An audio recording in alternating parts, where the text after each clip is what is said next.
नमस्कार मित्रांनो, तर आजची आमची सफारी आहे केशवराज मंदिर. तर हे मंदिर तुम्हाला माहिती आहे का? हे दापोलीतील हजारो वर्ष जुनं मंदिर आहे आणि हे पांडवकालीन मंदिर आहे.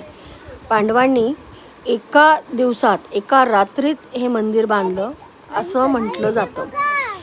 इथे इकडचं अगर वैशिष्ट्य तुम्ही बघितलं तर हे पूर्णतः निसर्गरम्य आहे. निसर्गातूनच तुम्हाला पायपीट करत जायचं आहे.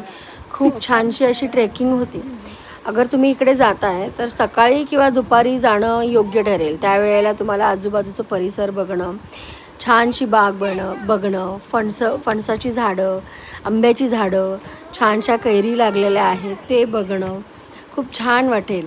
आणि त्याचबरोबर एक 100 ते 150 पायऱ्या आहेत, पण इतकं काही वाटत नाही.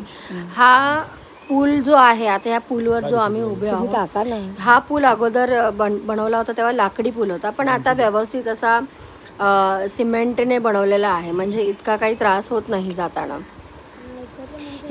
हे असं मस्त छोट्या छोट्या फिशना आम्ही काहीतरी खायला देत होतो.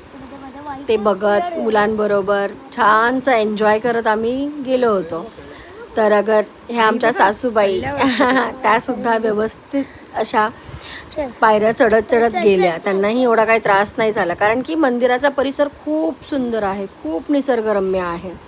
आणि इकडचं वैशिष्ट्य म्हणायला गेलं तर गाईच्या गोमुखातून पाणी हे 12ही महिने वाहत असेल. थंडगार पाणी आहे. तुम्ही नक्की तिकडे गेलात तर ह्या मंदिराचं दर्शन घ्या. दापोलीपासून 7 ते 8 किलोमीटर अंतरावर आहे. मंदिर खूप सुंदर आहे, परिसर खूप सुंदर आहे.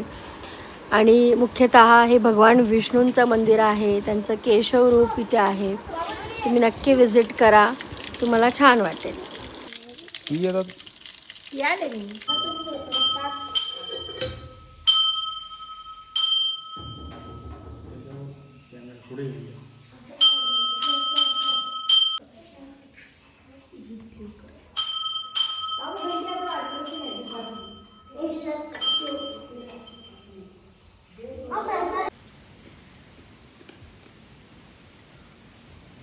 ओम श्री गणेशाय नमः.